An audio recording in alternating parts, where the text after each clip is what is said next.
Welcome back, and now we're going to talk about these guys, the Los Angeles Kings. The Kings, it's interesting. So, the LA Kings, at the time this channel started, of course, I couldn't stand the Kings, I couldn't stand the Ducks, and I couldn't stand San Jose. If they played in California, I didn't like them.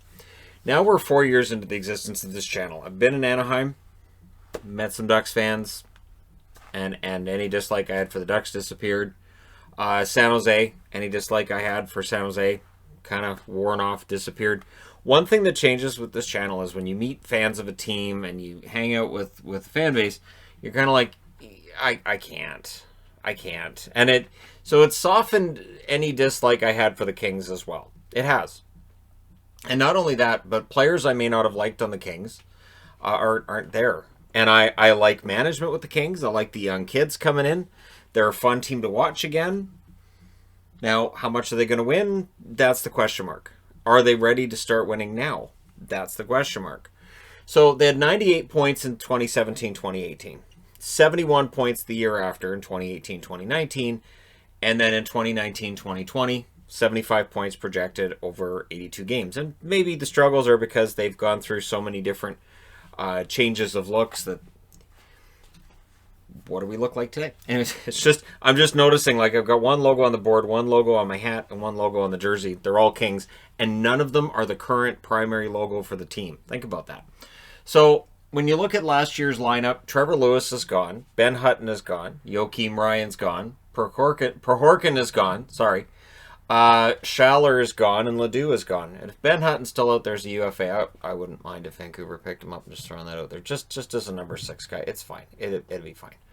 Now, the Hockey News has them in their power rankings at 29th, which I think is harsh. So does the forecaster. Sports Forecaster has them 5th in the Pacific. I have them 5th in the West.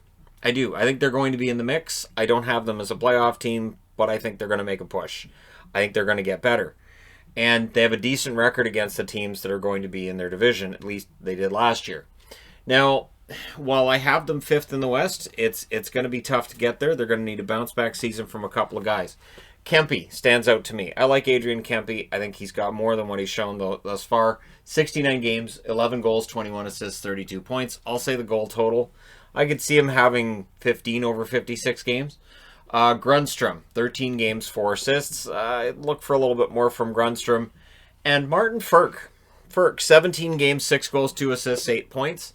I'm not necessarily looking for more goals per game or more points per game. I'm looking for more games. I think Ferk's going to play. I think he may play every game, but we'll see, right? Now, for rookie to watch, I went with Quinton Byfield, even though there's a player that I think could be huge for them in Velarde. And I think Velarde with 7 points in 10 games, the fact that the Kings had an excellent record with Velarde in the lineup, it bodes well for this team. This was a team that was trending in the right direction at the end of the season. So their goals for last year, 2.53 per game, which was 30th. The attack is a problem, has been a problem. And we'll see whether or not the kids that are joining this lineup turn things around for them this year. Their goals against, 2.99, which was 14th. Not too shabby considering their overall record. So the defense and the goaltending, not as bad as one might think when you look at their overall record.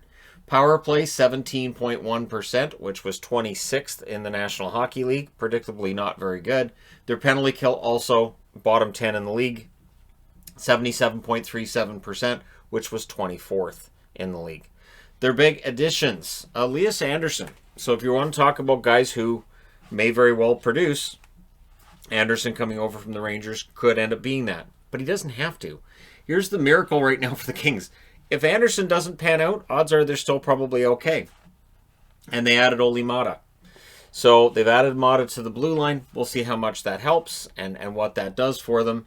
And here's the thing. So looking at their core 6, I thought, okay, so looking at the young kids, right, and their future core 6. So that's why you're not going to see Kopitar, you're not going to see Doughty. The future of this team, Byfield, I believe, the number 2 draft pick, he's the big center they wanted. I think Velarde's going to be that number 2 center that he was drafted to be, and Turcotte. And I think those 3 forwards, that makes the future for the Kings very, very bright indeed. Just as bright as that window over there that I had to turn the camera away from so to stop frying the camera. So the forward group, even if, let's just say one of them, let's just say Velarde doesn't pan out. So Velarde ends up, he has back problems, he doesn't pan out this year. Turcotte and Byfield, this is still going to be a team that gets better. And then on the blue line, Bjornfot, who should get a top 4 spot this year. But Mikey Anderson.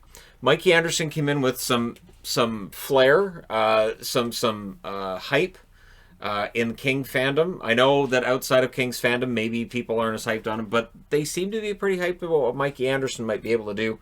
And so I threw him into that core 6, and Cal Peterson. I'm a believer in Cal Peterson. Watched him play live in Vegas 2 years ago tomorrow. I think it was 2 years ago tomorrow. And I believe in what Peterson's going to be able to do for the Kings. And I think he is the future for them. So this is impressive. They've already got the young defensemen they're going to need. They've got the young forwards they're going to need. They've got the young goaltender. And I don't even have all the young kids in this core 6. This is just an example of just how strong this team's going to look. And there's other kids coming in. So their coach, Todd McClellan, believes they're going to be better. And I agree with them. I think they should be better. General manager Rob Blake. I think Blake also is expecting a little bit more from the Kings than he would have been last season. So again, playoffs are not necessary. But I would say over a 56-game schedule, if they can be 500, maybe a game above 500, I think they'll be happy with that. So if they ended up with 56 or 57 points at the end of the year, that'd be fine. And I think they would take that as this is that incremental improvement and with an eye towards the future. Glass half full. Look at all the young kids. Look at all the young stars coming in.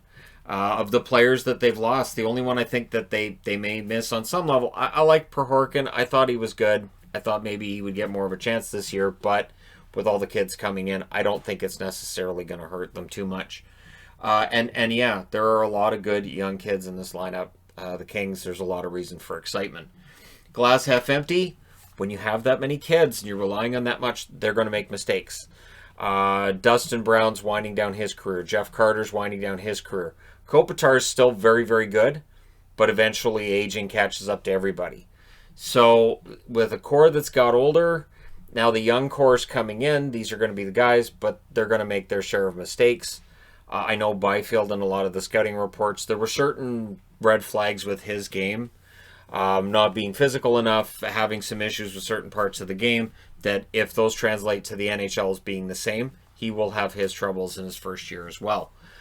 So that's going to be a problem. Now, the next big hype, Tyler Madden. Why? Because Canuck fans were very angry that Tyler Madden got traded to the Kings. So if Madden ends up being as good as he could be, and there's no guarantee that due to Madden's size, it could very well preclude him from a long, illustrious career in the NHL. But just for drama's sake, I'll throw Madden up there and I'll say, you know what? He could still end up being what we'd kind of hoped for in Vancouver when he was Canuck property.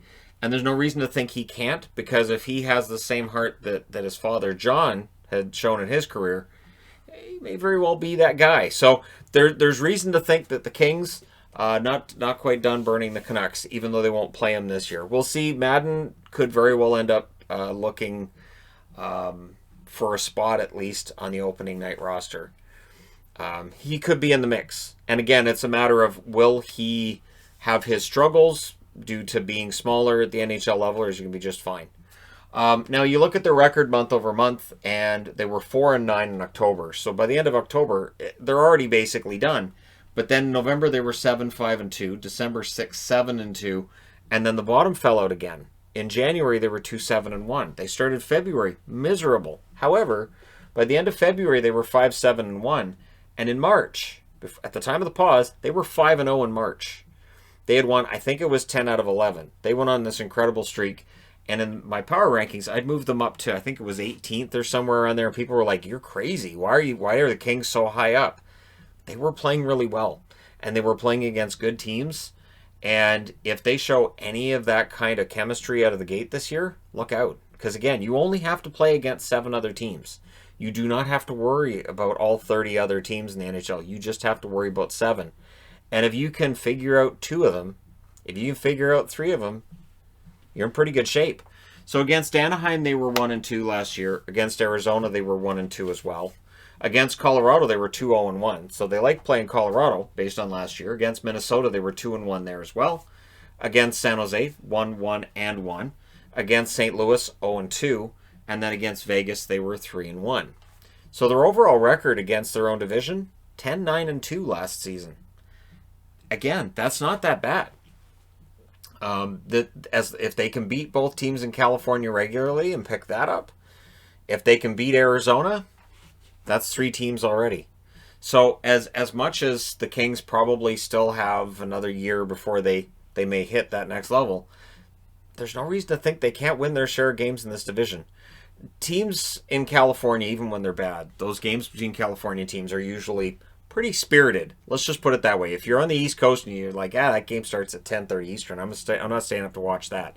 I don't blame you for feeling that way, but you've missed some great fighty, chippy games between those California teams. Even when they're not very good, the games between California teams themselves have been excellent. So if you didn't know their record and you're just watching the game, you'd enjoy it quite immensely. So I'm looking forward to that. And of course, if they can beat the other teams on the board, hold their own in California, these guys could stay in the mix. It is going to be a season unlike any other because, again, you only have to defeat the teams in your division. You do not have to worry about teams outside your division. There could be some big surprises this year. Maybe the Kings pull off that surprise. They're going to be very entertaining. Just saying right now, they're going to be very entertaining. And I'm going to make a bold prediction. They will not be 30th in goals for again this year. They're going to move up. Let me know your thoughts in the comments section below as always. Don't forget to hit like and subscribe if you're browsing your way through. You just happened upon this video. Thank you guys so much for watching, for all your support.